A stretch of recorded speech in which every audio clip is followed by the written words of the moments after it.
Theorizing that one could travel within his own lifetime, Dr. Sam Becket stepped into the quantum leap accelerator and vanished.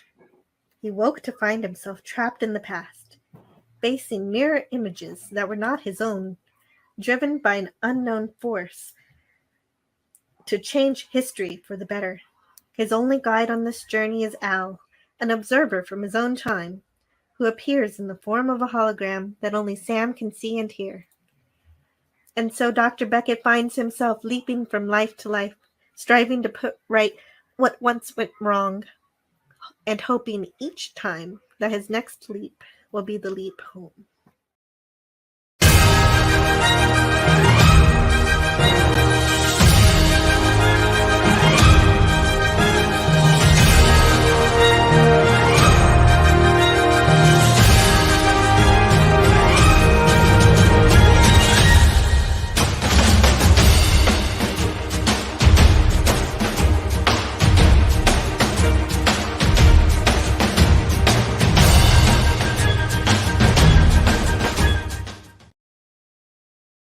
The Fantasmagorium show proudly presents In the Loop, a quantum leap celebration. Want to talk about race relations? Well, we're gonna, because it seems that Sam has leapt into some.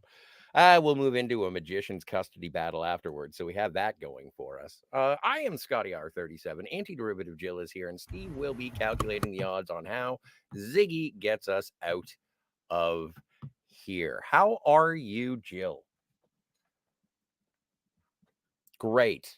Super fabulous. Hello? Yes, Hey. I'm doing wonderful. And also, I would like to welcome Dalek. Thanks for being here, Dalek, and thank you for all your patience in our not so regular start time. You're a gentleman and a scholar for being present. Yeah, hello, Dalek451. So this is an interesting episode to start off with this week. Oh, and that's a new ringtone. No, sorry about that. No, it's Well, fine. we often praise Quantum Leap for its fantasy and escapism, but this episode shows that Quantum Leap can be very, very real also. Well, it does have. This is social commentary that sticks with us to this day. Really. And of course, it was worse then, before the Civil Rights Act was passed. And Sam, in this episode, leaps into a character called Ray Harper on Wednesday, August 11th, 1965, in Los Angeles, California, during the Watts riots. Yes, sometimes referred to as the Watts Rebellion, pardon me. Mhm. And There are it's some high points to before we get into the social commentary. We do get Marco Limo. That's right. We get Marco Gul Limo, Dukat himself who plays Gul Dukat in Deep Space Nine. and CCH Pounder, who you will remember, actually, who I will remember from the movie End of Days, which is an Arnold Schwarzenegger movie where he fights the devil. But she's a very prolific actress, black actress, who's been in many, many television shows and movies. She actually reunites with Scott Bakula later on in the NCIS New Orleans.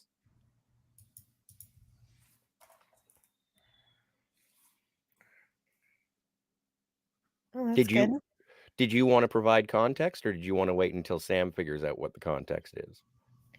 Context In terms for of the newsreel, just to show what Sam is leaping into. right. So this episode includes lots of real life shots of the Watts riots.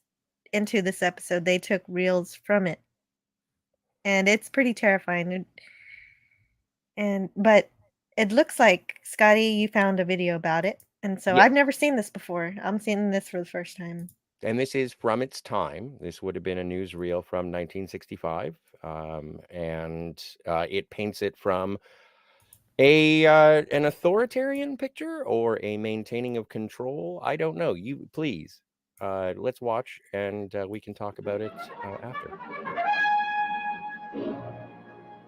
6 days of rioting in a Negro section of Los Angeles left behind scenes reminiscent of war-torn cities. More than 100 square blocks were decimated by fire and looters, and few buildings were left intact. Firemen were harassed by snipers and brick-throwing hoodlums as they attempted to control the fires, many of which were left to burn themselves out. As the National Guard moved in to restore comparative calm, the losses by fire alone were put at $200 million. No attempt has yet been made to estimate the losses suffered at the hands of the looters who stole everything from liquor to playpens.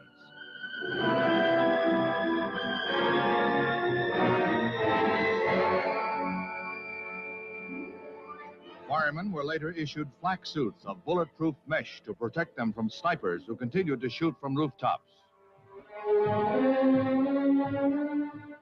Nearly 3,000 were arrested, and authorities had to open abandoned jails to house those netted by the police. It took the appearance of 14,000 troops to bring an end to what both Negro and white leaders called insurrection by hoodlums. Civil rights leaders were quick to deplore the unbridled lawlessness, and Martin Luther King vowed to do all in his power to prevent a recurrence in Los Angeles or anywhere.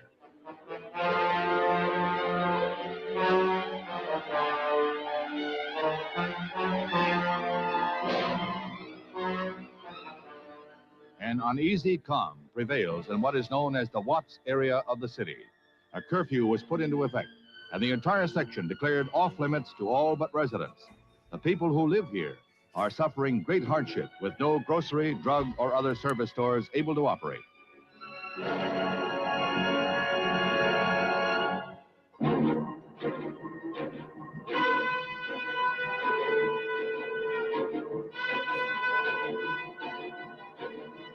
A special task force of 1,000 policemen stays on the alert as the thousands of guardsmen patrol an area of 35 square miles.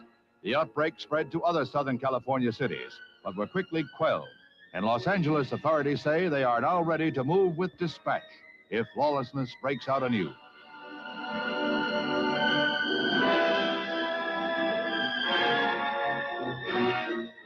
The riots in Los Angeles have written a sorrowful page in American history.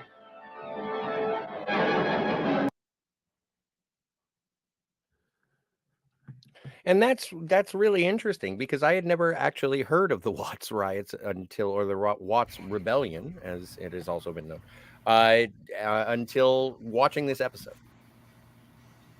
Right, I knew about riots in general, but not the name of this one, and it's uncomfortable all around, especially listening to that video, hearing them just call them the people Hoodlums? in this conflict hoodlums. Yeah, that obviously burning things down is not the right way to get your message across, but there was a feeling of helplessness in this time, and I don't really know exactly. I could never actually be the best person to talk about this because I didn't live during this time. I'm I'm born in the 80s, grew up in the 90s, so I wasn't here. I wasn't around. So everything I know is from history. Mm-hmm. Well, and the uprising, as Al will explain, comes from the arrest of a young man trying to protect his brother in the Watts neighborhood, being roughed up by the local police, and then being arrested, and then a crowd becoming agitated, feeling that he was being mistreated. A Yeah, woman that's how it started. a woman spat on a police officer, showing her disdain, and so there was a chase that ensued with that. And the crowd became even more incensed because it was apparent or alleged that the young woman who was being chased was pregnant. And that one altercation garnered general civil unrest in And yeah. South Los Angeles. And those events are what began the riot itself, but I did like that Al mentioned that you would have had to come back 50 years ago because this has been something that's been building over time in terms of people not being able to get equal employment, living conditions, and just being able to live.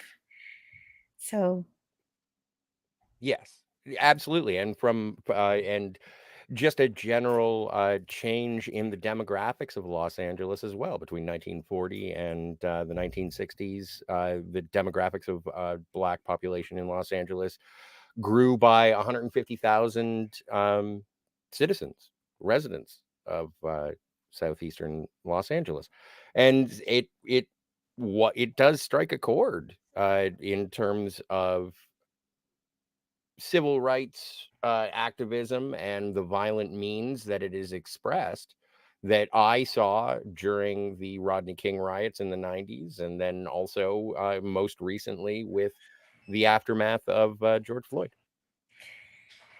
yes, and we know the roots of this issue. This was right at the heights of the civil rights movement, and I know the roots of the issue were the government and how the laws created the suppression of a population based on race, and that things didn't start to get better until after the Civil Rights Act. But of course, as you're saying, in the 90s, there's still issues that then and now.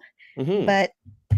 But the most important thing is to reverse state-led bigotry that continues. And Yeah, it does continue, and I don't want to. This isn't why we're here. no, I'm providing I'm trying to provide context for this particular leap because it is something that Sam is leapt into. He right. has This is the state. This is the setting that he has to be in. Yes, this is the world as he is inhabiting, and Sam does he does black into a leap man. And pardon me, strike that, reverse it. And it's just the nature of the tensions, the racial tensions that were existent at that time. And as we are fans of Star Trek and we're fans of science fiction in general, allegorical science fiction, if you will, this is something that you get to discuss modern problems through the prism of science fiction. And in this case, you have Sam, who is advocating for equal rights. He wants everyone to be seen as a human. It doesn't matter what the color of your skin is, which I absolutely advocate for. Yeah, Uh, exactly. And that was also the stance of Martin Luther King Jr., and that's how I teach my kids today. and that is something that when confronting Ray's mom in this, as Sam inhabits Ray's body, that is something that he says. I'm looking forward to a world where it doesn't matter if you're black, white, red, or yellow, which now is an outdated sort of It is, but it is identification. still the way that I learn and the way Yeah, I teach. and in I this think if we episode, can all just see people as people, that just the way that Star Trek does. I'm glad you mentioned that because mhm, Gene Roddenberry was brought up by parents who were kind of atypical for people from the 30s, in that they didn't judge people on race or religion, and so that's Gene Roddenberry would just see his parents treat people as people, and so that's how he grew up, and so that's how he made Star Trek. and it does wrestle between um oh, what's her name, Ray and Susan, the interracial couple who are at the center of this particular leap. So just to sort of present what we are talking about, because it doesn't get into it too much. And when Sam does leap into 1965, he thinks it's like maybe I can stop the riots, and it's like no, it's too late for that. This is already going. No, yeah, no, it's been building for 50 years, and also the triggering events that you described before Hmm. And so had already happened before he leaped. right. And so I don't mean to I'm going to sit on the fence and be like, take from that what you will. It is one of the Well, benefits of leaping backwards in time is that you get to learn a bit of historical context, and it is obviously through the prism of the creators of the show. But I think this is a sort of a tragic and yet hopeful episode. yeah, it does have more of there is some kind of hope at the end, but is also a tragedy.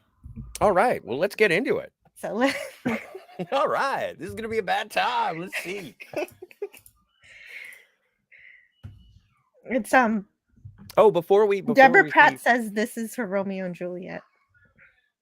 Deborah Pratt does. Oh, nice. She does. Well, She- and that's interesting because that is a very it is a very modern day Romeo and Juliet. And they do liberally use the N word and apparently the H word. Until recently, I didn't realize that you're not allowed to Oh, say right, honky. honky. Well, I can say honky all day. I can't say the other word. You can say honky all day. I would say don't use that at the drive-thru. I'm Texan, so I can do what I want. Okay, sounds like a plan. Lemon Pie is here. Hey, Lemon. Hey, Lemon. Hello. And Matt G. And hello to Matt G. And LDG. Hey, LDG. He says, nice. I'm not too late. And Matt G. Spicy with the hot peppers. Thank you so much. Yeah, this episode is spicy. And Dalek, I didn't listen to you, but Dalek451 says I did try to warn you last week about, or to brace yourself about this You're one. right. I'm completely unqualified, and I have no business talking about this. Except that we do need to talk about this episode because it's part of history and it's part of our future that we need to, to well, it's a realize exists.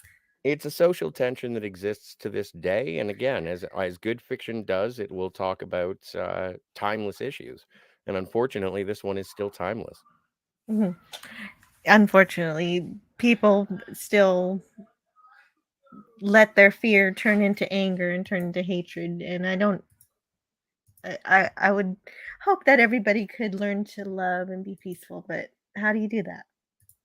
You don't have to judge a person based on how they look, because once you get to know them, there are so many other reasons to hate them. I was going to turn off the banner, but for some reason it's not loading. No, I can turn off the banner. Okay, you do it because it's not working for me. Is it getting in the way? Does it bother you? Yeah, I don't get to read the captions. I need my captions. There we go. Great. Your wish is my command. It's a beautiful banner. I just don't want it. No, it's fine. We're good. So this is Susan, and she's in love with Ray. Mm-hmm. Ray. Who is very brothers handsome. with very handsome. And he's brothers with Lonnie, who is sick and tired of all the crackers. Yeah, and he's also financially supporting his brother to go to school, but he wants Ray, who Sam has leapt into, to stay in town, to be a doctor in the community, to show everybody, I don't know, just to be supportive and build a community that is more positive. And well, it is very interesting because I always saw Lonnie as being a bit of he's obviously an antagonist in this. Oh yeah, no, he's definitely belligerent, and the way he wants to help. Yes, he is. The way he wants to help is through destruction, and that's the problem. That's the opposite of the way that MLK wanted to change things. But he's also fearful that this white woman is going to take his brother away because they're planning on moving to Boston. Mm-hmm. And so we do have Ron Taylor as Papa David Harper. And Susan wants to get away from all of the tension and hatred and suffering. Mm-hmm. Oh, and I've heard N-word will happen. Yeah, in the sides. I've heard on other streams, and I've been told by great confidants and advocates for my particular brand of humor to watch when I'm commenting on a particular episode to keep it to the general rating of the television show that we are watching. And because there are N-bombs and H-bombs all over the place, I can say whatever the fuck I want.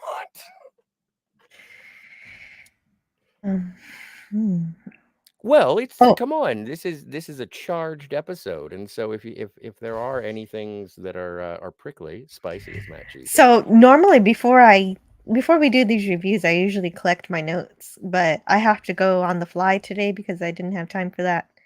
So apparently during this riot scene where Captain Brewster is talking on the radio to the dispatcher, the voice of the dispatcher is that of W.K. Stratton. Mm. Um, Was he an announcer in Los Angeles at the time? It says here that he made many appearances on Quantum Leap, actual physical appearances and voice only.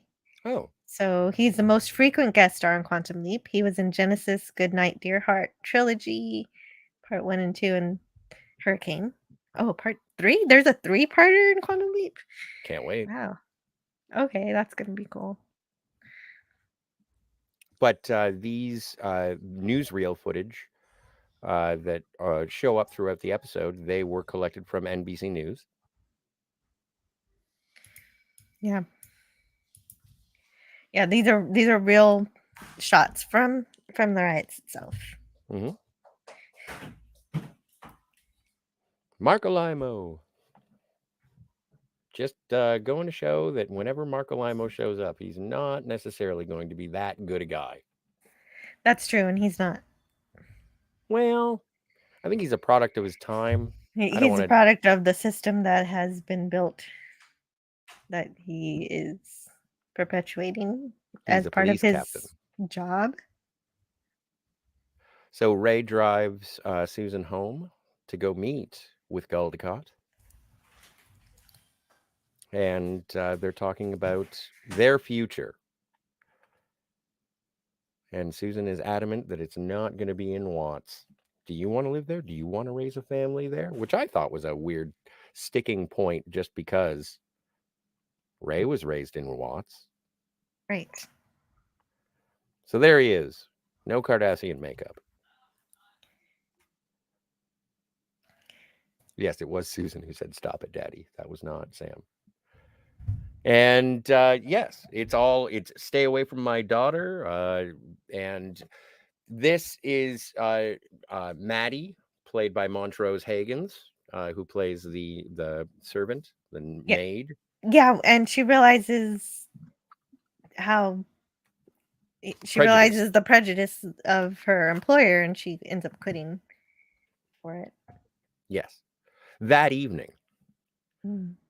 But this is and this is a common argument when it comes to people of different perspectives, where Captain Brewster is sitting there saying, these Bajorans need to be quashed, and Susan says, it's not 100 years ago, and we're not in Mississippi. This is not where racism lives. And unfortunately, the reality of the situation is, it's wherever there are racists is where racism lives. Mm-hmm. You're not allowed to say that. You're not allowed to say colored. So don't say that, everybody. So there is, there's be more stuff on this episode. I'm sorry? I'm looking through. Are you at Al's place? Yeah, I was. Oh, wait, I'm looking for some trivia. Oh, apparently there's a Mandela effect with the title of this episode. Dalek, do you know about this? Many fans remember it being called Black and White on Fire instead of Black on White on Fire. How do you remember it? But some people say maybe it was typed incorrectly on the TV guide for some people, and that's why this Mandela effect occurred. Of course, the Mandela effect is where you remember something one way, and nowadays it's another way, like Berenstain Bears and Berenstain Bears, or sometimes things like that. Yes. I think it's just I just fall for misremembering, and seeing as this is the first time I've ever seen the episode, I don't have any Mandela effect. Yeah, me neither.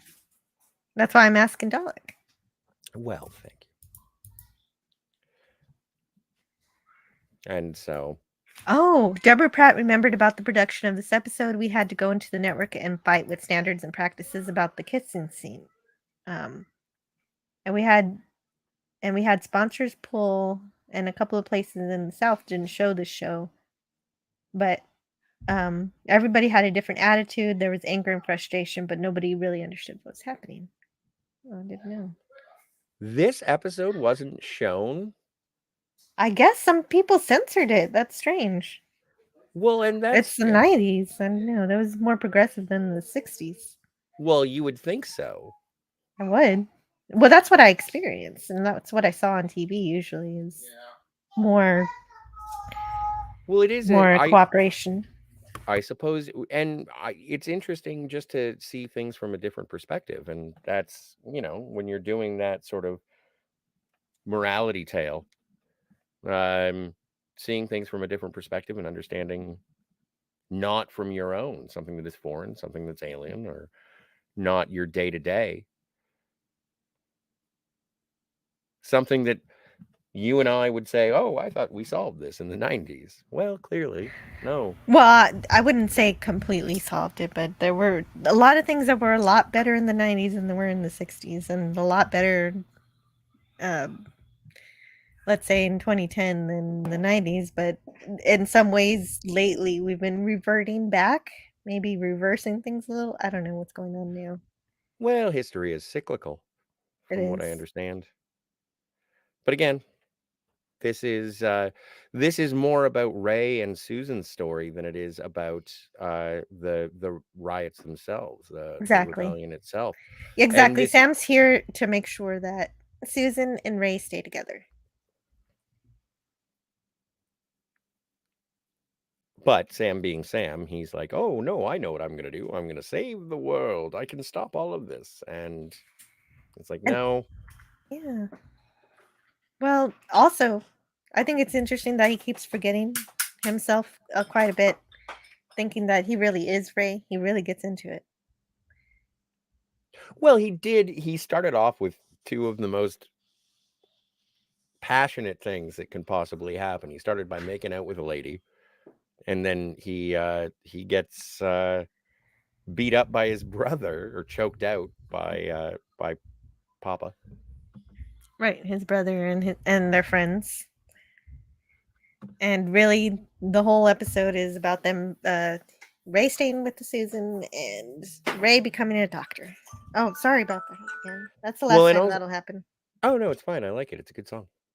I No, wanted it's to not. say hello to Daniel's Hot Topics. Daniel, I want to talk to you. I was thinking about you all day as I was going over the Flash spoilers. So I don't want to say anything because people haven't seen it, but it's you know what? Daniel, I think you were right. Daniel was right. Wow. Daniel was right. Hooray, Daniel. Yeah. So yes, this is also Al is being very specific in terms of not you, Ray. You keep saying you. It's not you.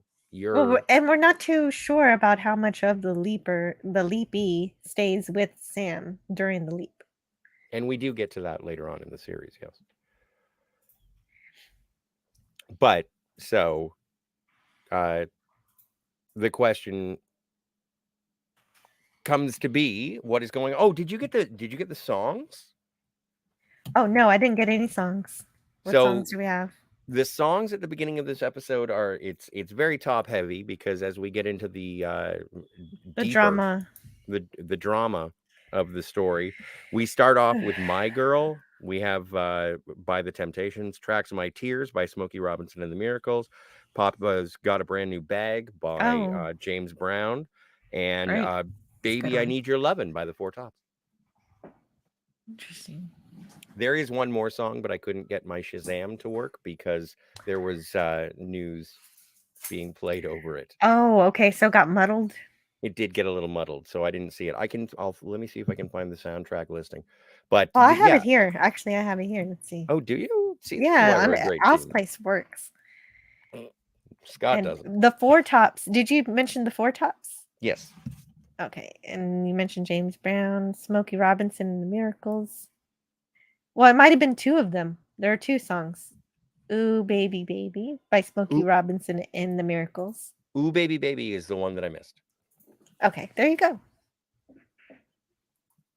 So, Papa's answer is, you know what? You got to go. You got to relax. You got to party. You got to go hang out with a black lady, essentially, because no one wants Ray to hang out with Susan, that white girl. And this is his ex-girlfriend from high school. Mm-hmm. And she wants to help him with his anatomy lessons because he's becoming a doctor. Yes. And it's a close-knit community, and but things are going south all around. And The party gets taken down. yeah, Lonnie shows up with oh, I don't know the name of the gentleman. BB. BB shows up, and BB and Lonnie are all about the revolution. And so they are looking to rise up against the policing in their neighborhood in terms of not being able to have the same opportunity. They have to ask permission to where they can work, what they can do, when they can breathe. And so tensions are very, very high. And it just seems to be a match thrown onto a tinderbox. And so they all go out into the night to exact some justice, if you will. Well, and they can't go to where the problem actually is, so it ends up hurting their own. They end up hurting their own neighborhood. And we'll meet later. We'll find out later in terms of, and I don't say casually that Lonnie is a racist, but he says some anti-Semitic things. But this is where we find out that Maddie had quit because she had discovered how awful Police Captain Brewster was in terms of the way that he saw the world. And well, no, yeah, he is just like Captain Brewster is. They both are. And so it's not just the black people in the neighborhood going crazy, but Susan comes to Watts, which is not in her best interest, being a white woman in a predominantly black community. And she thinks that she'll be protected by the fact that she's worked in the clinic for a year or so, or for the summer. And it's like, it doesn't matter. It's a riot. People are just going to be targets based on their ethnicity. And so it is frightening.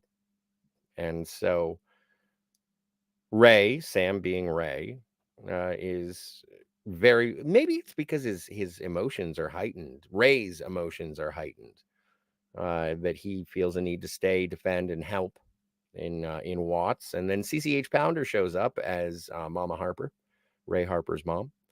And she was on a bus that was attacked, which was apparently a thing that happened. There were a lot of bottles and bricks thrown.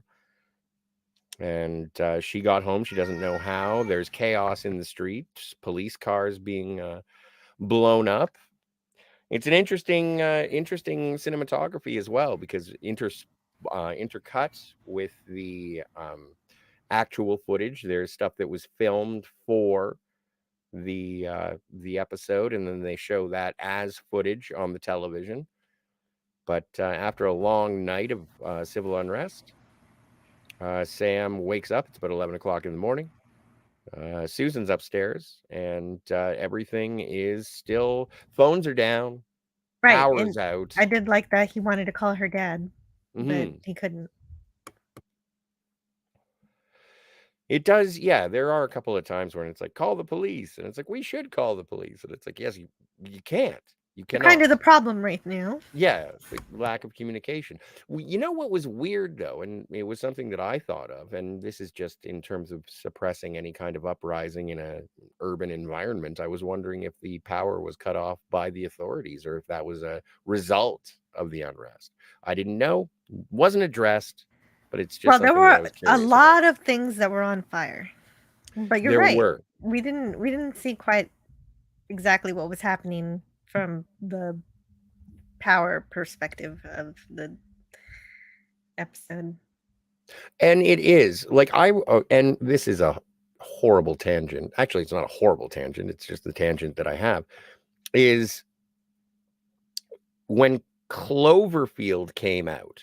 There's a movie produced by J.J. Abrams called Cloverfield, and it was a giant monster destroys New York City. And the premise of the movie is, what if we took the movie from the perspective of the people on the ground who didn't know what was going on? And after the establishment of the historical event that we're addressing, we're moving forward through that, and we have the information that Bebe and Papa and Lonnie and Ray have. No one really knows what's going on. They just know that it's been stoked to a position of violent action. So Yes, Lonnie and and Lonnie's taken the approach of people are being killed, so I'm going to fight back. yes, he does get that crazy look in his eyes, where like he's like, no one else is going to die under when I'm around, and it's like, all right, reel it in, Lonnie. And it does address very specifically. This episode says the individual actions. It starts off with something banal that escalates to something that is horrendous, and those horrendous things make social change. But Sam in Ray being, luckily they're both doctors, they go to the clinic. It's funny because they say, we don't have a key to the clinic, only the doctor has the key to the clinic.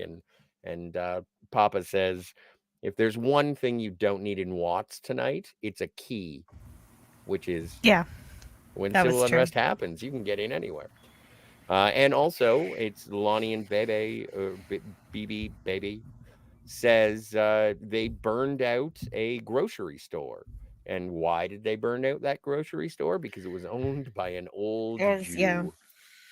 it was. Like, there is so much going And on then, here. yeah, well, yeah, there was a deep discussion about that even though it was white owned, he employed black people, but didn't really give them any mode of advancement or opportunities. And then Susan says, "Well, did you even try to ask about that? Maybe if we brought that into, had a conversation about it, maybe it's something that communication could help solve." Well, yeah, but I kind of got a Back to the Future twinge in the back of my head, even though that would have been 10 years prior to this. And when Goldie Wilson says, I'm going to clean up this town, and the guy who owns the diner says, you can start by sweeping the floor. And so that is just a derogatory way to look at the people that you're working with. Did you bring it up? Kind of a naive thing to say, especially if there is just a general sense of be happy you have the job that you have, considering who you are, which is an oppression that happens between many different groups. And this one does not, like, obviously there is social commentary, but this one does sort of present the foibles of everyone involved. Like, I think Susan is wickedly naive just to say that, okay, if we can intellectualize this emotional struggle, this hardship, then we should be able to get through it. And that's not, that's these kinds of uprisings, riots, whatever you want to call, revolutions, movements, these are things that are sparked by suppressed emotion, and then they're capitalized on by people in power to make it work for the general. And I'm just talking out Right, loud. I don't exactly. know. But what it is it had nothing to do with the shop owner. The shop owner was just trying to provide a service to the community, and he hired people in order to be able to provide that service. And the real issue isn't with the community itself, it's with the, like, with the government, with the actual laws that are in place that cause the suppression to begin with. And when I don't know, I don't want to speak for you, Jill, but when you say the government, you don't necessarily mean like the federal government. It's Yeah, even I do. And Jim Crow laws and local laws well, that local, and were that's state and local laws, the local laws that said that people of certain skin color couldn't do this or that. And that's what it was happening in the 50s and before, and and everything, all of the. well, there are perceptions that went from both federal all the way down, from federal, and this Yes. being an American story, federal to state to municipal, uh, sort of, whether they be laws or just perceived attitudes. I can do whatever I want in my town because I know I'm going to be backed up by my state, which is going to be backed up by the country. And that Yeah, that was the truth of it. can definitely be an oppression that you finally react to with violence. Mm-hmm. I don't condone violence, but by my stars, I do I don't understand when it either. erupts. Sometimes you just got to punch a guy in the face to get them to understand you. This is how angry I am, and I don't advocate for it, but I do understand it. So this is the moment of truth when because as Al has said, the primary goal is to make sure that Ray and Susan stay together, so that Ray goes forth into medical school and becomes a doctor, a black doctor, which would have been, you know, I don't want to quote Archer. It's like a black astronaut, Lana. It's like a unicorn, but like this is something that would have turned the tides of civil rights in terms of being a positive example to the community, and so Sam at Ray is trying to help. A child is brought into the clinic. The mother of the child says, "I don't want your kind helping my child," referring to Susan. Yeah, she was rejected, and that really hurt her. Yeah, and that's when Susan is like, "I can't. We're never going to be husband and wife. We're going to be a black white or black husband and a white wife, and I can't live my life like that." And Sam is like, "Now is not the time, Susan. Can we just do some triage?" No, is that what they said? I don't think that's No, what that was said. it's not. I'm being facetious because I'm trying to lift a little bit of the weight off of this episode. I'm being sarcastic and flippant because I don't know how to deal with trauma. Right. Well, they love each other, and they just want to be together as people, and they don't want to have to be pigeonholed by the rest of society as some kind of example or some kind of just target example, depending on where you Well, look they're at it. not, and I think that that's also something is that they weren't looking to be anything more than two people in love. They're not trying to Exactly. be That's all they want representative to of. do. They just want to hang out and make babies. Mhm. And she Exactly. wants to go to Boston, and we never know whether Ray wants to, like, obviously he agreed to go to Boston because that's where the He medical did. school is. Otherwise, she wouldn't be bringing it up. Right. And oh right, did Papa He, just die? yeah, Papa died. So Papa, they went out to go and do all of the revolution, the rebellion, and Papa gets shot. Yeah, in the Unfortunate. leg. Yeah, and he dies. They don't know where to go, and they can't get to the hospital. There's no ambulance that would pick them up. The police aren't gonna. And the police aren't going to help. The police are the one who They shot they him. do try to maybe get help, but they don't make it. He's already dead. He dies in the clinic, and so Lonnie says no more black people die, and Lonnie says I'm gonna make sure. So he decides to take Susan hostage, which is extreme. I suppose taking a police captain's daughter hostage is a powerful statement. And there's a lot of gunplay.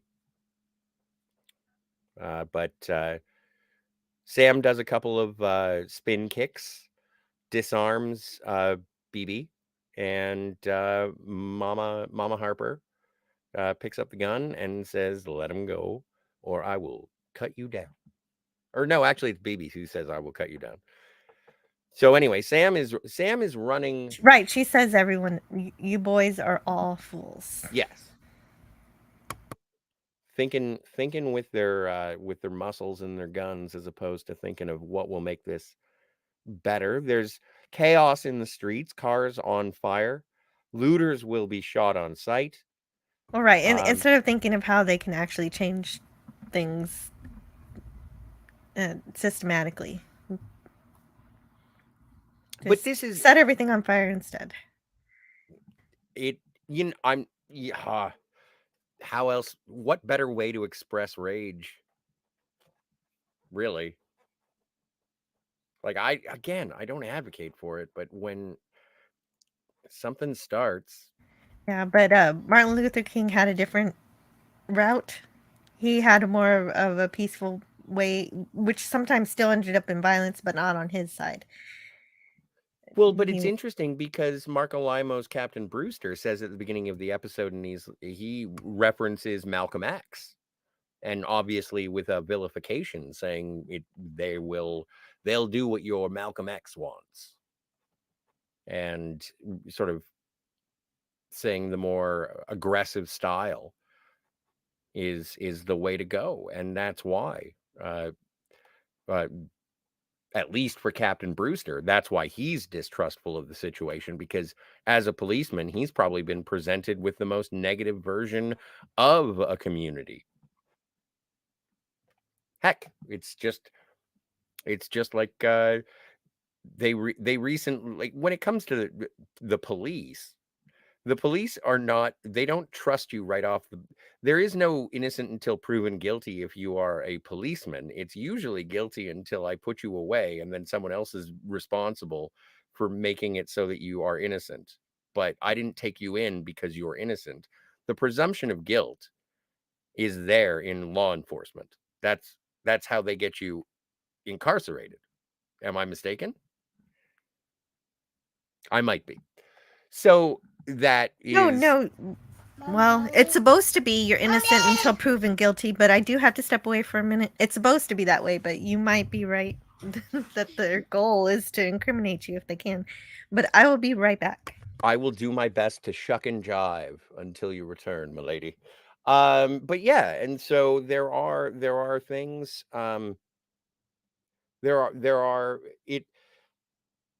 There are positions taken by both the white community as represented by the Brewsters, Paul and Susan, captain and daughter. And then also we have Lonnie, who is up to his eyeballs in white people, and they haven't supported his community. Ray, who Sam is left into, is attempting to do the best to make good on his life, find a wife, build a family, and this is all just erupted around all of them, and it's given Ray, or Sam, both, they seem intertwined in this episode, to try and build something to save as many people as possible. And Lonnie wants to exact some sort of social justice in the community that he grew up in.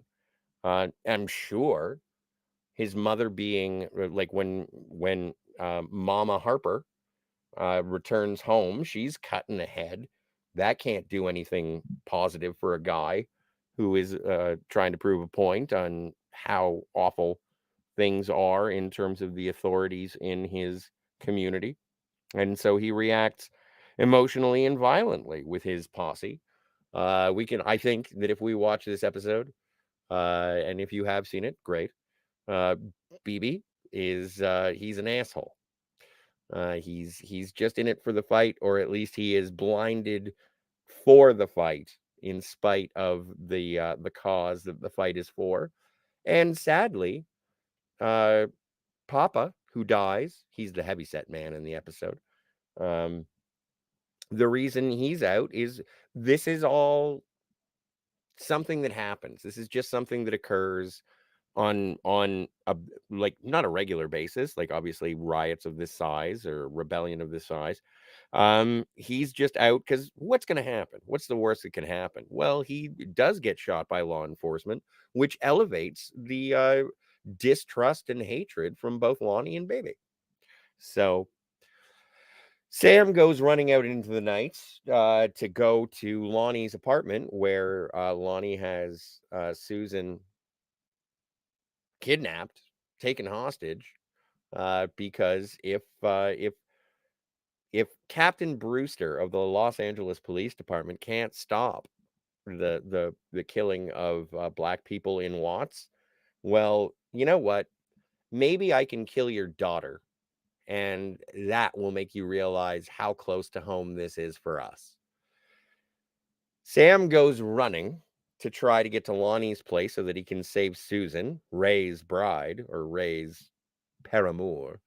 And he gets beat the fuck out of by cops. And then snipers show up. Black snipers show up and they start shooting at the police and the fire department. That's why the fires are going, because the police or the fire department are like, wait, what? We're not. I'm not.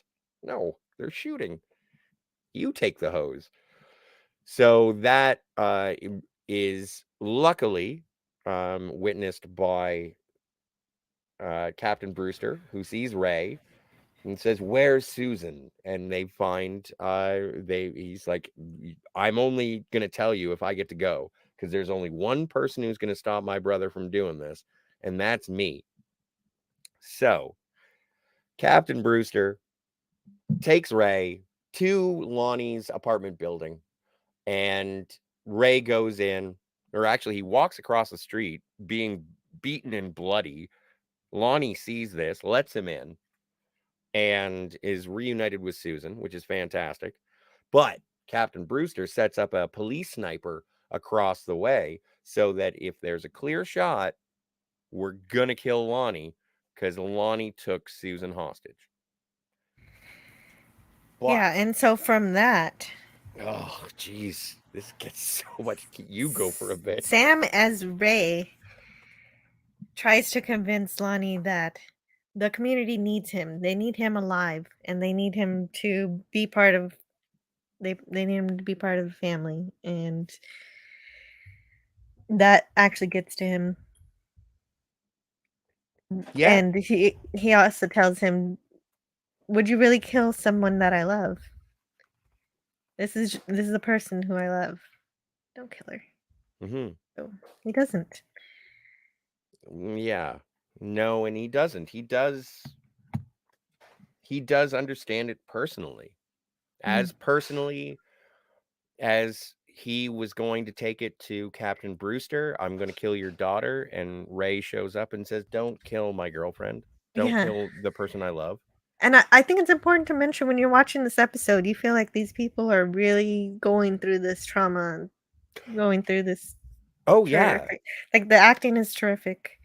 The acting is terrific. The cinematography, like, everyone's doing a great job. It is a tense episode. It is tense in an action-packed race riot. This is actually, like, I would recommend watching this episode. It's a great episode. But Unfortunately, the sniper didn't take the time to see that Lonnie didn't have his gun any longer. He just saw an open shot and took it. he wouldn't have been able to see it. I don't blame the cop in this particular instance because of everything going on around. But this is also, yeah. He didn't see that he didn't see that the guy wasn't carrying the shotgun anymore, but it didn't look like he had a good view of seeing as to whether or not Lonnie had a shotgun. Yeah. And he believed Susan was still in danger. And even Susan says, "You didn't have to kill him. They let me go." Yeah. And this is where Sam as Ray decides to stay in Watts doctor. And with supported by Susan. Yes. Yeah, she's going to stay. And so they're going to have they're going to build their family in Watts. Mm-hmm. But what was the final? It's like, "You did it." Al is like, "You did it. Now that you, like, Susan and Ray are going to stay together." And as Sam is holding Lonnie dead in his arms, he's like, "Is this enough? Is it enough?" Like, It's something. It's a start. and I think that that's the biggest thing that I took away from this episode, is that the actions of individuals in the larger context of what's going on in the world, yeah, it is. It is enough. Like, you don't have to change the world. All you have Yeah, to do is change change yourself. one life or change yourself. And Be good yourself. Be peaceful and loving yourself. mm, And that's a great way to start. yeah. And so, but yeah, absolutely a heavy episode. It is. Thank you for the warning, Dalek. Thank you. Yes, very much so. I do appreciate it. I do want to look through the websites that I usually go through for external information and see if there's anything interesting before we move on. I don't think there is, actually. Dalek says, yeah, there's a 3-part story from season 4 or 5 where Sam keeps leaping into different times in a young girl's rather tragic life. Oh, I can't wait. That sounds like an uplifting couple of episodes. Great. Or trilogy. Hopefully it'll be, but this, I'm looking forward to it, Dalek. Thank you for the trilogy episode, the 3-parter. Yeah, that'll be an interesting trilogy. I didn't even know Quantum Leap had a trilogy. But do you have any final thoughts or takeaways from this so we can move on to magic? Well, that's what I was saying. I'm looking through the notes to see if there was anything else in terms of any kind of trivia, but I don't see any. I don't think. Let's see. Oh, it says Ron Taylor. Do you mind if I step away for a second?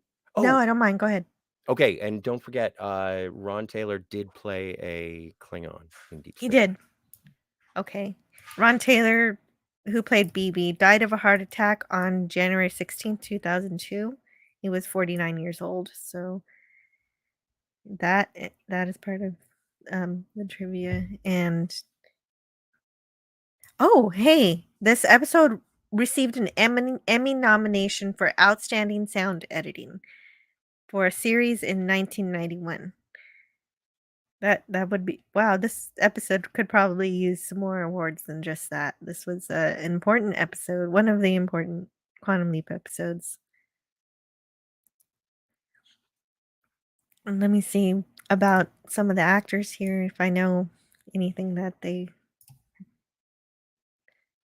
anything. Oh, Cheryl Frances Hardington, the young woman with the injured child, was on Babylon 5.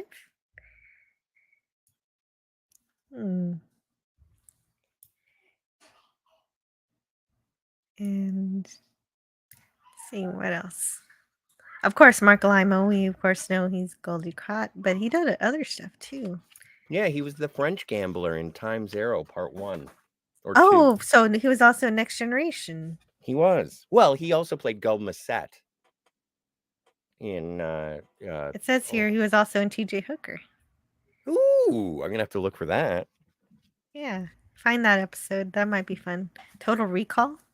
Yes, he was in Total Recall. He was one of the, I think he was the chief of security on Mars. Cool. He was also a shapeshifter in The Last Starfighter. Neat. Have you ever seen The Last Starfighter? No, that's on my list. I meant to watch that this year, but I missed out on it. Oh, okay. I no need worries. to. I need to watch that still. And yeah, I guess that's. I want to get away from this leap. Okay, I know, I understand, but I think that they struck a good. I think that they found a good balance in trying to tell their Romeo and Juliet story against the backdrop of this historical event. Yes, I do too. And so the next one is going to be. I'm also narcissistic enough to be terrified of the fact that people are going to clip everything that I just said, and people are going to be like, you know what, Scott doesn't understand race relations at all. Well, I did preface this by saying I'm completely unqualified to talk about any of this, but it is important to talk about it nonetheless. I enjoy being curious about it because I want to come to an understanding. Me too. But I guess I don't want to dismiss myself from any responsibility and say that I'm not qualified to talk about it. I want to be able to say that I don't know, and that's That's what I mean. It's the same But that's thing. also that's a deficiency on my part. I haven't investigated this. I hadn't even heard about this particular incident in history until today. I know about American history in general and the civil rights movement in general from a perspective of someone who just read a history book, but I wasn't there. No. And I've never had any animosity of towards anyone of a different ethnicity. I don't like I said before, and I am flippant and sarcastic and emotionally callous, but I'm not going to dislike you based on, or I'm not going to be fearful of a person based on how they look. I'll find out why I don't like them after I talk to them for a couple of seconds. You get to know somebody first.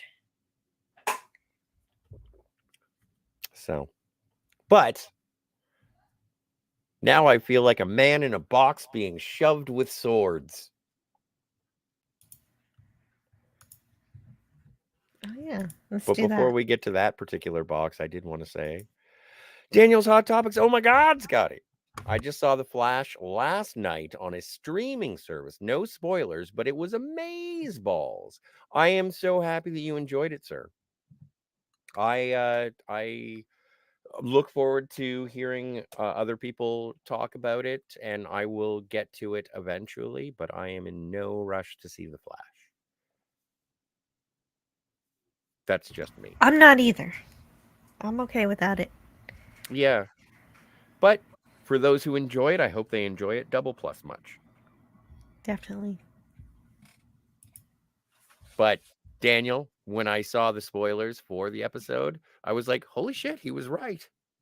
So big ups. I raise my can of PBR to you. Hey, Daniel was right. That's great. Daniel was right.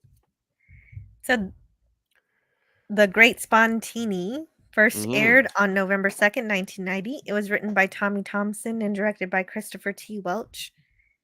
Sam leaps on May 9th, 1974 in Oakland, California. A lot of California episodes. Yep. There's another call, California. Now, I have to find out. He's a traveling amateur magician. He is. And a single daddy. Yes. And I found this rather strange because Jamie, the daughter, who will be introduced to shortly, refers to her father by the first name. I feel like maybe that's a professional thing. It's kind of weird, though.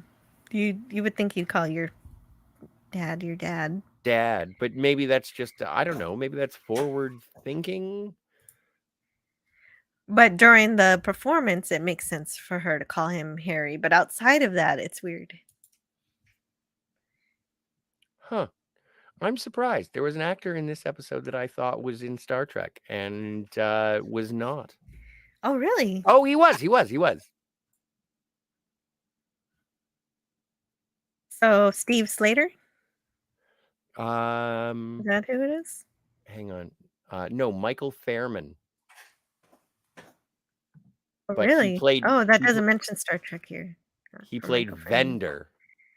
He played Vendor on Deep Space Nine, so obviously a huge role. But who's that? Who's Vendor? He's the judge in this episode. Okay. But who was he in Deep Space Nine, though? Who is Vendor? He was probably someone on the promenade. Oh, a vendor. Like he was probably his name wasn't. His name was not Vendor. He was a vendor. So he was selling job justice. Exactly. Yeah. And what episode was it? In the Hands of the Prophets. Okay. So, 1993. It also says someone named Steve Slater, played by Eric Anderson. Eric appeared in Next Generation as Commander Kieran McDuff. Kieran McDuff. Kieran McDuff and Conundrum. They were the ones. He's the guy. Remember the episode where Riker and Ro think that they're in love, and Worf thinks he's the captain of the Enterprise? Yeah. He's the bad guy that they end up phasering at the end of the episode. Oh. Because he wants to destroy the whatever people. They go through to the 3-pronged space station. We should review Conundrum one day. Sure. Great. Let's do it. I'll bring it up again. He's a dick in this It episode. could be a Friday. No, that's what what Fridays are for. Just whatever. You want to watch Conundrum for tomorrow? Yes. Yes, I do. We really don't know what's happening for Friday, so right. And we'll and also, Jill, I'm sure that you have the link available if you want to put it in the chat. But we are, thoughts, hopes, prayers, well wishes, and best outcomes for Pop Culture Curator. And hopefully, if you're listening to this in 2 weeks, donation link. I'd like to say hello to Pop Culture Curator, because you're obviously listening to our Quantum Leap review. But he is in surgery today, and we are hoping for his recovery, speedy. But there is a Give, Send, Go. He's going in for surgery as we speak, or is recently out of it. And yeah, he was prepped quite a while ago, so I'm hoping that they've completed it successfully, and now he's in a recovery room somewhere and just hasn't gotten to us yet. Mm-hmm. Probably still on all the good drugs. Yes. And but if you would like to support Pop Culture Curator on his recovery through a very distressful time that I can't imagine going through myself or anyone that I know. Right. I wish him the best. And if you'd like to support him, please do. Yes, we're here for you, Pop Culture. He's I don't know if I'd be able to talk about the original series without him. I know. He's trying to raise enough money to be able to move to Arizona to live with Jedi Bill and Nina. And and I think LDG is doing another stream tomorrow, anticipating good news. Jedi Bill has been doing some awareness streams in terms of assisting pop culture. I don't want to say fundraising. It sounds so tacky when you say fundraising, but it is. But that's what it is. Yeah, but still, I don't want to say honest. that. It is honest. It is honest, but I want to say it in a more like this isn't a fundraiser for someone who's trying to get a new computer or something. This is a somebody guy who's physically incapable of. Yeah, right. He's battling for his life, and he's not getting any assistance while he is physically unable to work. Because this is a guy who will work if he can. He has great work ethic. He would be out there working right now if he could, but he can't. And and so that's the kind of situation he's in. I trust the doctors. Me too. Well, we don't have a choice at this point. Nobody does. Yeah. But again, well wishes and hopes for pop culture. Live long and prosper, as always. Meanwhile, speaking of live long and prosper, Captain Archer is cutting a child in half. They're screaming. And a lot of magicianship is showmanship, and he doesn't really have it. Well, he's in the middle of a show. He doesn't even know what he's doing. And there's a small child. That's probably my biggest complaint about this episode is that we see this happen a lot where Sam is thrust into something that he doesn't know how to do, or he has no idea what's happening. And of course he doesn't do great because he just leaped. He doesn't know what's going on. But usually that means later on in the episode, we get a performance where he's actually worked at it and actually succeeds or fails or something happens. And we don't get that here. It's just about the court custody battle. Yes. It is. Yes. This is sort of a bait and switch because, Jamie is, what's his name? Jamie, you're right. Well, Jamie's the daughter. What's the Harry? Harry Spontini is magician. Harry Spontini. Oddly enough, that is what pop culture is in the hospital for. A Harry Spontini. Too much? A little offside? Maybe. It's not that bad. Okay, great. So, but they're going to be on The Magician with Bill Bixby. And I did appreciate that Sam is like, Bill Bixby from The Incredible Hulk. And Jamie is like, there is no way that Bill Bixby, the great Bill Bixby, would be in a green comic book television show. Never. And then Sam remembers. It's like, oh, okay. So this is Harry Spontini. Oddly enough, I think he was like a production supervisor. He was just a guy.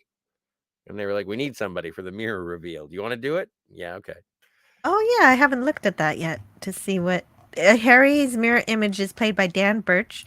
Birch is an accomplished magician and provided technical advice on the magic in this episode. Oh, He's the okay. brother of Cheryl Birch, Universal's director of business affairs. So he's actually a magician. And a magician played a magician. It's funny. That's great. That's super fabulous. So yes. And under miscellaneous trivia, it says this episode was supposed to be aired earlier in the season, which is why the gummy bear version of the hand link has already been seen 3 times prior to this point. Gummy bear. Yeah, and I want one. I know. I do. Who is the gentleman that you are familiar with who makes the props? Mark D with the C. Mark D with a C.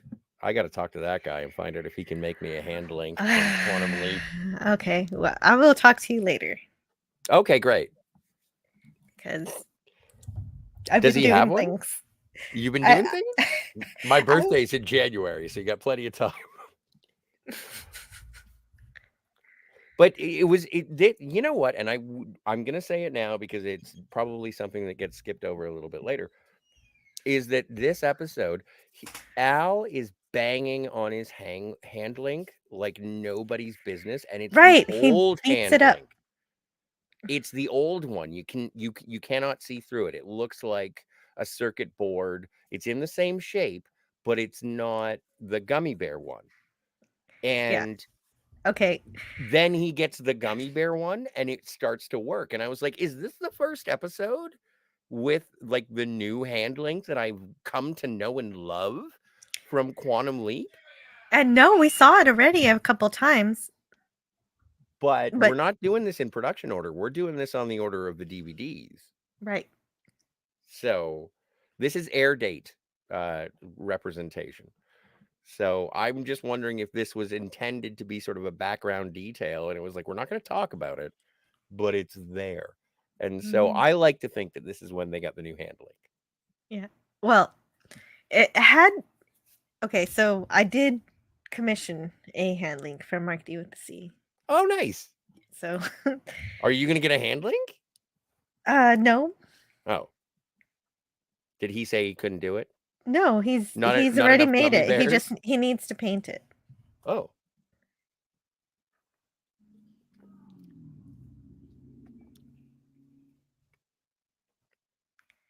He hasn't. He told me he needs to paint it. I haven't heard about it since. But I know that when he's finished, he will show it off on one of his shows or during Clobby's Clubhouse. Oh, nice. Which, of course, Clobby's Clubhouse is going on right now. Oh, advertising for other shows during my show. If you guys are bored with us, go over to Clobby's Clubhouse. Right. Clobby is far more qualified, entertaining, and he swears less than I do. I don't even remember her name. The girlfriend. It doesn't matter. She shows up. She shows up once. Yeah, Elaine. She just shows up to say, "Hey, you're still thinking about Maggie." And then we see Maggie, and she's an important lady in this episode. Yes, Maggie is.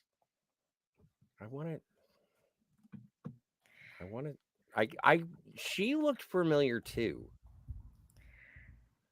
Yeah, her. Oh, do you want me to see? I can see. I have it right here. Amy F. Steele as Maggie Spontini. Mm-hmm. She started acting in 1973. And Oh, she's best known for a Friday the 13th, Part 2. She was in April Fool's Day. Fantastic. But has she ever been in Star Trek? This is this is the fun Where's Waldo of the Quantum Leap. I don't think so. But Let's see. It doesn't look like it. Nope. Nope. Not everybody can be, although she was in Time Tracks. So there's a useless piece of information for people who have seen Time Tracks. Is that any good? No. Okay. No, Then I don't have to worry it. about it. Hooray. No. Yeah, I need to know if it needs to go on my list or not. And thank you, Dalek, who says, nah, I'll stay with you two. Appreciate thank it. you, Dalek. Well, Maggie skipped out on her kid after 3 years because she was tired of traveling around with the magician, and she wanted to she wanted to obtain a studied life for her daughter, but in order to do that, she believed she had to leave her daughter to figure that out. And there he is. And Kieran her daughter is understandably very upset at her mom skipping out on her.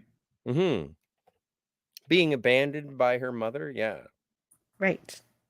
And also consider all the fun that Harry allows her. I don't understand it. Why didn't she just take her? Like, I don't know. Well, and there is a little bit of social commentary in regards to that when it comes to Al says, these custody battles, women have all the power. And It's even true. Sam says on the stand, and it's like, I know. Kind of a fact. In society these days, the father is not the ideal guardian, the ideal parent. There is favorability leaned towards the mother. So, well, not in this case. She kind of just abandoned her family. To get a real estate license, but she got a house out of it. Like, she did work hard. So there he is. There's Vendor, the judge. Who is his name is Bender. I thought his name was Jaws. Oh no, Jaws is Kieran McDuff. That's the.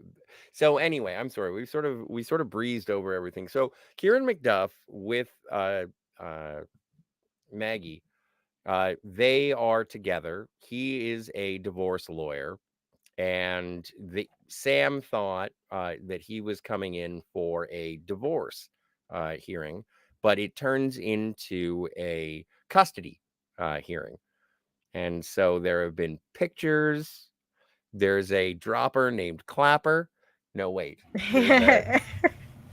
The problem is that the fiance is also a lawyer, so he's going after this full force, and he's going to take away he wants to take away any possibility of Harry even seeing his daughter again, which of course is an awful thing to do. Even if you are having a divorce, you should provide time for the father to be a father. Yes, and also to provide a stable environment for the child, of course. And it is the only life that Jamie has known. Al is very he has be right back. I will return.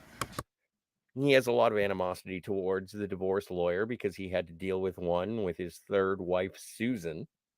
This is the first time that we discover that Al's third wife was named Susan. And so Jaws, the divorce lawyer, hired a private dick to take pictures of all of the places that Harry and Jamie have lived in Harry's trailer, and then it is thrown as a fact to the court. It's like, well, does your daughter have her own room? And Sam is like, well, it's a sleeping area. And the judge, I think, is reasonable in this particular instance and says, do you think that a young woman coming into her own would be, do you think it's an ideal living situation for her not to have a private sleeping arrangement? Do you think a common sleeping arrangement is a perfect way to go forward? And Sam has to acknowledge, and I tend to agree, no, it's not ideal, but we are working on this great magic trick, which we saw, I think we saw, or we will see, which involves a wall of spikes that is timed to drop upon Harry as he tries to pick the lock of the manacles that keep him on a table. Once that is performed on television, then they will have enough money, possibly. Well, they get $3,500 for even being on the show, but if they get the best trick of the show, then it's $10,000, I think. And then they'll be That's able correct. to afford their own magic shop. Now, Jill, have you ever been to a magic shop? Not exactly. I guess I've been to Universal, so I've been to Weasley's Wizard Weasley's shop, which probably had some magic tricks in it. I didn't really browse enough to know exactly what they had. But no, I haven't been to a typical magic shop. I once got accused of stealing a joy buzzer, like shoplifting a joy buzzer from a magic shop. Did you have a joy buzzer on you? Yes. That was just yours. It just No. happened to be yours. I Oh. picked it up and I forgot that I had it in my hand. Yeah, that's And called shoplifting. I know. I was 7 years old. And she said, hey, you can't have that. And I was like, I'm sorry, I forgot I had it. And I gave it back. And they didn't press charges or anything. Oh, okay. Well, they got lucky then. That's good. It wasn't luck. I just forgot it. I really wanted it. And so I eventually got myself a joy buzzer. You know what? They suck. They don't bring any joy. No joy. Well, you know what Spock always says.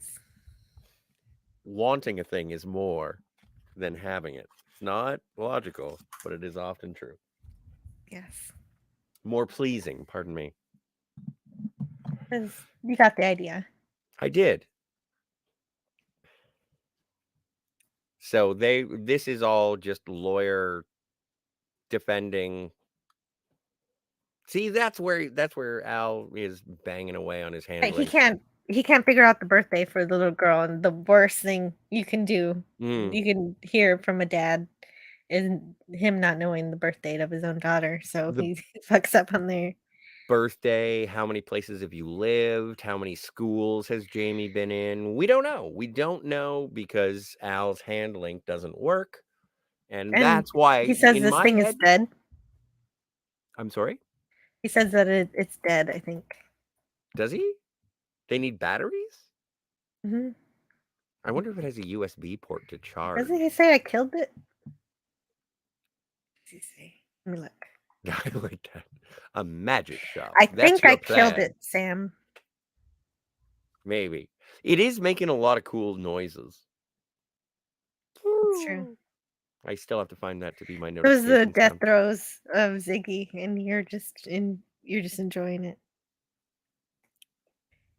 I do. I do enjoy all of the technological accoutrement of Quantum Leap. Hey, Canadian Spider-Man is here. Hello, Spidey. How are you doing today? I will say ahoy, Spidey. I don't hail, but I ahoy. But I will. I've heard you hail before. I've done it for Edge of Time. Edge of Time, I hail. Oh, specific people get it. Yeah. Interesting. He's the Edge of Time.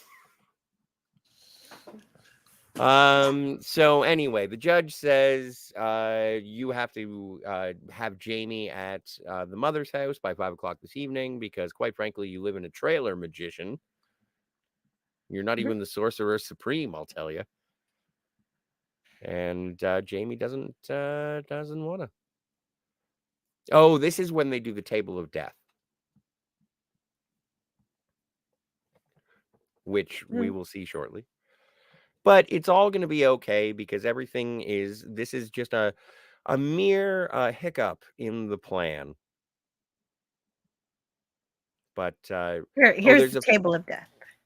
The Table of Death, yes. I'm sure you talked about this already. I did say that there was a wall of spikes that drops.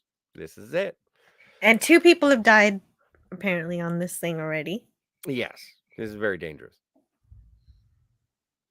And so at the very last moment, Sam rolls out of the way, and Jamie starts to say, "You know what? You used to be good at this stuff. Why are you doing this? You don't even want me around. I don't like this." Yeah, she thinks he's being inept on purpose. I'm glad she never runs away from Harry or Sam. Oh, and Sam is wearing aqua velva.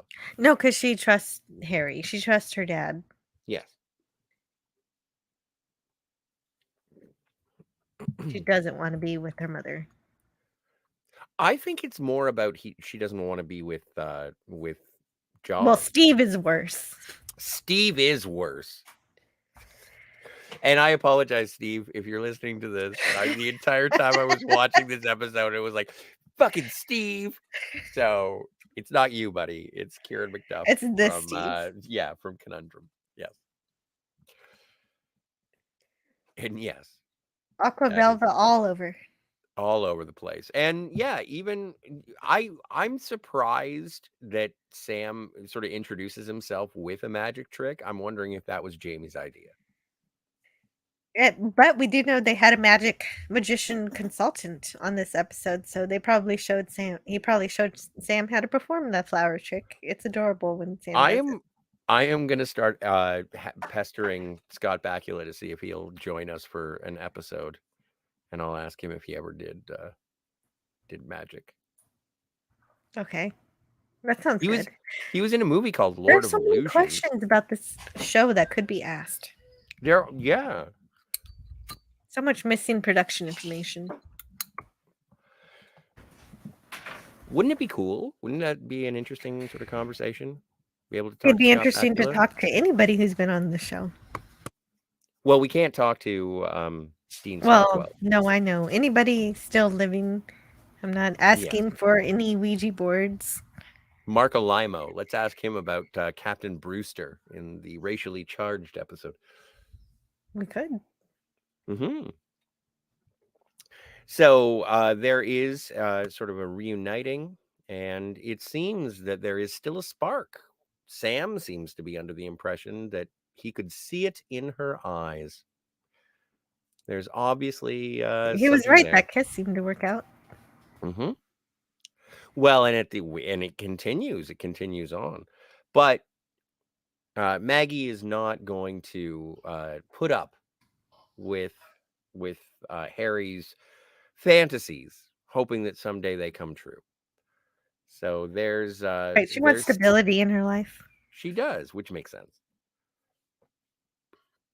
So Steve is there, and he's really sort of adversarial with Jamie.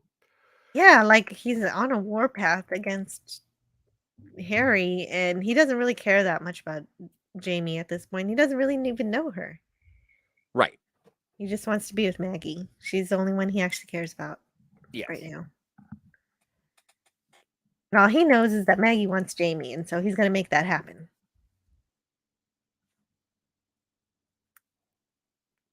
Knight in shining armor, even though that armor is a little painted, rusty. Yes. Canadian Spider-Man, don't be on Steve's side. Steve sucks. Nothing wrong with Steve, says Canadian Spider-Man.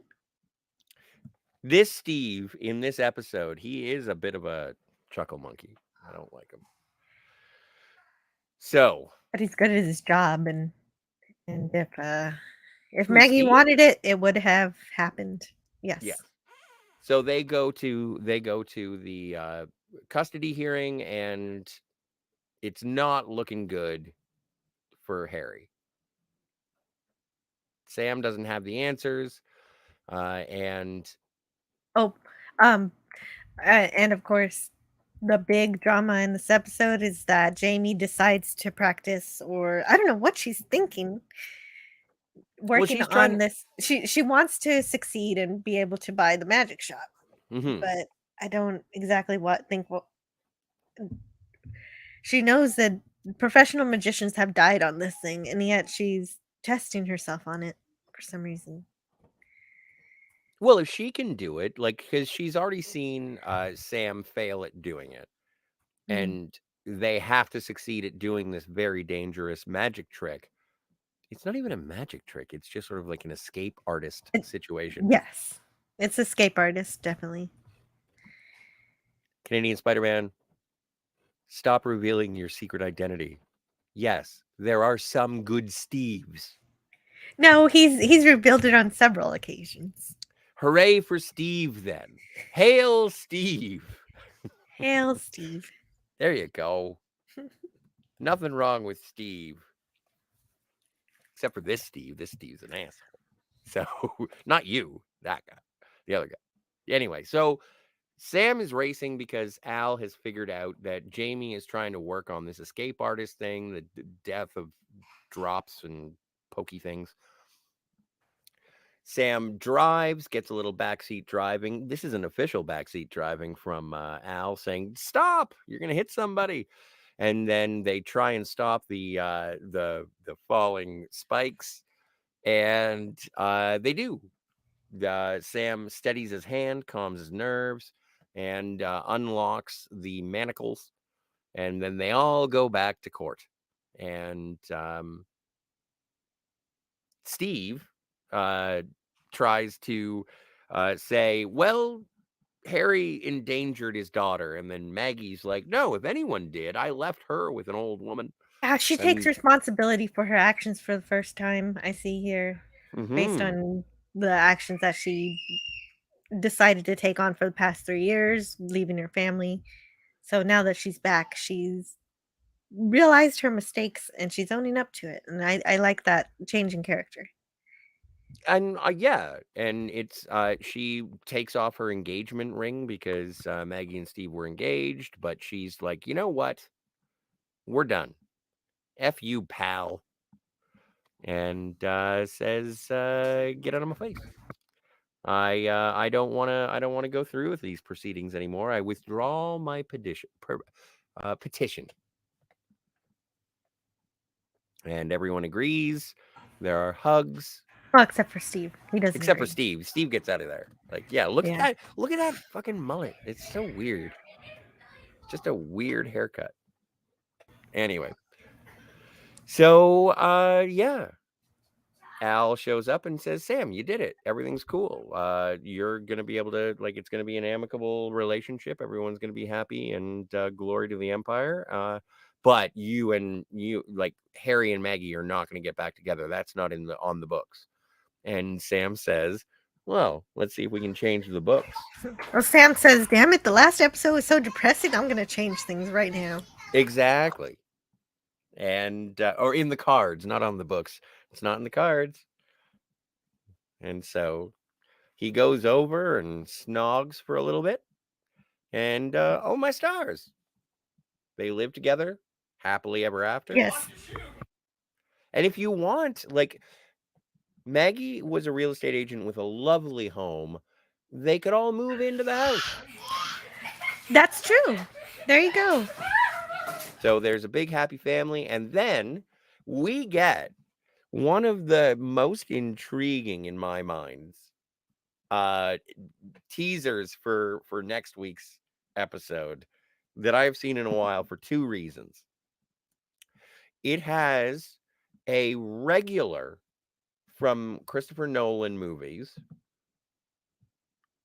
and it's got Diedrich Bader. The name of the actor, Mark Boone Jr., and Diedrich Bader. I am so looking forward to seeing these guest stars that I can't wait for next week. And as I've mentioned before, watching Quantum Leap, once I watch a couple of episodes, I'm like, I just want to keep watching. But Right. You want to see the next one. I'll wait till next week. I will wait till next week. And yeah, but this is This going to one- be. Yeah. We'll see. How much do you want to bet that there's going to be Born to be Wild? If there is, I need to hurry up and fix my DVDs so that I can actually hear the songs. Well, I look forward to that happening. Obviously, you have a circus and a half. Hang on a second. Dalek in the chat says the one thing that really sticks out in my mind about this episode is the girl and then Al saying butthead. Yes. And I was trying, what's the etymology of butthead? And then I remembered Back to the Future and I was like, well, it's got to be 1955. So at the very least. But yeah, this will. It is fun. It is kind of different, though. I guess Jamie's a little too old to be able to see Al, which I'm fine with. She You is. gotta- She is too old to see Al. But this episode's also a little bit of a tease. We are shown, usually when we're shown somebody doing some kind of really special talent, then eventually Sam is forced to actually carry out that talent to some degree. And especially when they say that Al used to be called Al the Pick in the orphanage. I thought that was a hint that he was going to be helping Sam later with the performance. he kind of gives a little bit of a And of course he does help, saying, "Hey, come help this little girl who got herself trapped in this thing." yes. But he does and Sam, yes. All in all, well, Sam says go center yourself on Jamie to make sure that everything's going to be tickety boo. And then Al comes back and says everything is not tickety boo. You got to go. You got to go now. She's going to die. She's on the drop of death or whatever it's called. And yeah. So there is the table of death. The table of death. Might as well have put the hand link on the table of death. It is dead too. Well, I am intrigued. I cannot wait for next week. And yeah, no, I do agree with you, Jill, in terms of if you're, well, remember when he was on the trapeze and it was like, you got to learn how to do the trapeze. Yeah, and he did. And he had to. And that was a very difficult thing. He had to face his fears in order to accomplish that goal. And here it's a family drama. We learn about the perspective of a child having to go through their parent divorce. I wonder. But fortunately, we get a happy ending in which the divorce does not occur. So yeah, all in all, I'm glad that I'm glad that everything worked out in these in this block of 2 episodes, where the first one was super dramatic and super heavy and serious, and yeah, and this one it was a look into history, and it opens up an interesting conversation. And the second one, magic. Well, the power of love.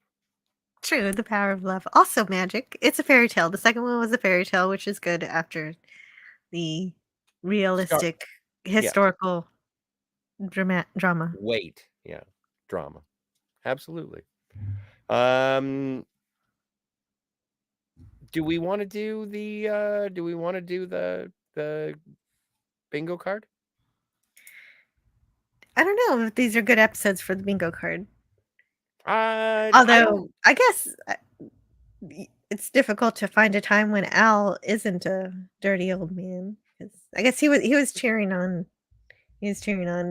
Sam at the beginning of the episode with that other girl who said, "I figured out how to get on I figured out how we're going to be on the same show for 4 weeks."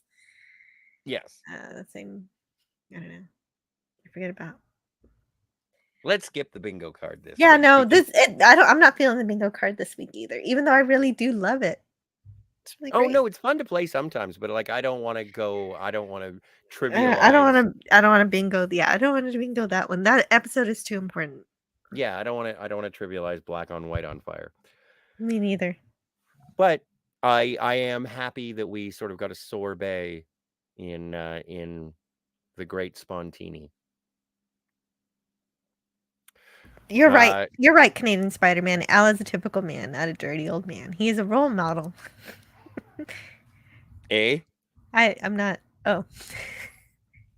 It's. I only said it like that because that's what it says on the bingo card.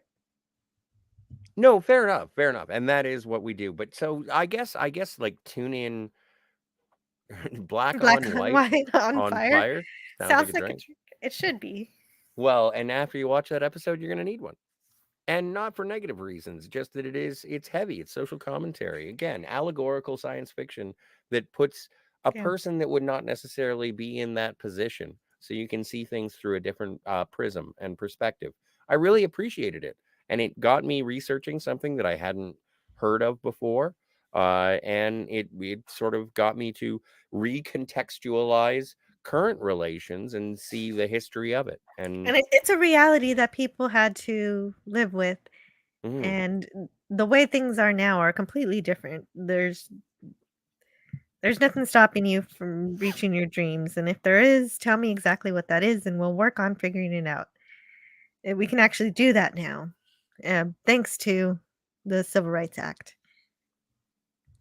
Well, but also there are situations, and I don't care where you come from, but there are situations that can feel out of your control, and if you're part of a group who feel that doesn't matter, if you're part of a community and it's like, well, I live in this area, and this area, it's no one is helping us from above. Maybe it's about time we start fighting back against the people who are above us. Then I can empathize with that sort of perspective. Right, they're in a cycle. There's a cycle of either poverty or desperation of some sort, and they don't know a way out. And that is one solution, not the best solution, but hopefully we can figure out something better for anybody going through that. We really, and that is the goal. I just want to be able to move together to solve problems, overcome adversity. So, but we don't rate anything here. We enjoy Quantum Leap for the ups and the downs and the goods and the bads, the heavies and the lights. Sometimes it's fun. It would feel wrong to rate this show because, like, how would you even put these two episodes side by side and be like, which one's better? Is it the magician or is it the race riots? Well, the one that's going to keep you arguing for longer is going to be the first one, so that and probably that one. Probably makes sense. Canadian Spider-Man in the chat says, you two together are gold. Two opposite views and each well-informed. How debate should be. I agree, and thank you so much, man. That's why I have fun talking to Jill. I hope it's why she has fun talking to me. I do. And actually, it's funny that the second episode is about family and children, because I have a request from my husband to share my daughter's artwork. Oh, yay! So, but part of it, okay, so what is going to happen? She's 4 years old. She said that this was her dream, but this right here was drawn by my husband, and this right here was drawn by my son, who's 10 years old. So this is my husband, who's in his 30s. But then the whole rest of this was drawn by my 4-year-old, and she wants to know what this is. What is this, Ava? I have to full screen this. I drawn up my dream. Oh, thank you. So you tell me what this is while I talk to her. I'll be right back. Well, I don't know. I have to assess this because I do enjoy the color and the use of lines. I think that the marker did go out over the fridge a little much, but I've never been one for coloring within the lines. so I appreciate it. There are mountains. It looks to me like someone very surprised. They're looking down at some sort of birthing process. This is the weirdest Rorschach test I've ever been a part of. Thank you for not. I don't want to investigate it anymore. I was going to wonder. I was like, why is that man's skin inside out? I'm sorry, I have no idea what that is either, but Canadian Spider-Man says he was that. very surprised. His eyes were wide. If it was a man, I don't mean to be sexist. But that was, yes, Canadian Spider-Man is absolutely correct. That is a maple bacon donut. That is true. And the Tim Hortons employee who had to serve it, I thought it looked a little like a lobster. But lobster that's been filleted already. I would encourage the creativity, because that was a humdinger. I don't know what was going on in my daughter's dream to make that occur. It was shapes and light and emotion. That's what dreams are. So I'm not going to judge. Sure. It was a contextualization. It was an image of someone being either surprised, excited, of something new coming into the world, which is what dreams are, something new. Thanks for entertaining that completely irrelevant tangent that had nothing to do with quantum. I enjoy irrelevant tangents. They're my jam. Awesome. So, Jill, do you have anything that you would like to promote? Well, sure. Tomorrow we're going to have a Friday show, but I'm not sure what we're going to talk about. Things are in flux in life. We are just going to take it as it is and see what's going on. And on Tuesday, I will talk about. Okay, so can you talk about you for a minute? Yeah. I am 5'10", Caucasian. I'm currently wearing a tie. And I've got a lovely speaking voice. Some would say I drink too much. I am a person who knows where weed is. And I am in the process of trying to figure out what to talk about on the Fantasmagorium show. I know that Kat is going to be joined by people talking about the new Indiana Jones film and the previous Indiana Jones, the previous 4 Indiana Jones films leading up to the Dial of Destiny. That's something that's going to be happening here on the Fantasmagorium show. Myself, I'm a vagrant, a scallywag, a provocateur, and kind of a dick sometimes. But I do appreciate everyone who is in the chat. But you're a dick who listens. Thank you very, very much. Yes, and oh no. Scotty R37, you have had the McLobster from McDonald's in New Brunswick or Nova Scotia? It looks like that, kind of, for $8.99. If I'm in New Brunswick or Nova Scotia, why am I getting the McLobster? I have never heard of McDonald's selling lobsters. Oh yeah, I'm hungry it's a for thing. lobster now. Canadian Spider-Man is absolutely correct. But I did want to say thank you to Dalek451. Obviously, every time he's here, and I look forward to having him back on the panel again. Me too. I like hearing Dalek talk about Quantum Leap. Yeah, ditto. Lemon Pie, thank you for being here. Matt G, perfect. You are our favorite fan club president. LDG, thank you so much. Daniel's Hot Topics, once again, you are absolutely correct. And Canadian Spider-Man, thank you for hanging out and playing, guys. This has been Super Fabu. And I guess there is only one thing to say. Oh boy.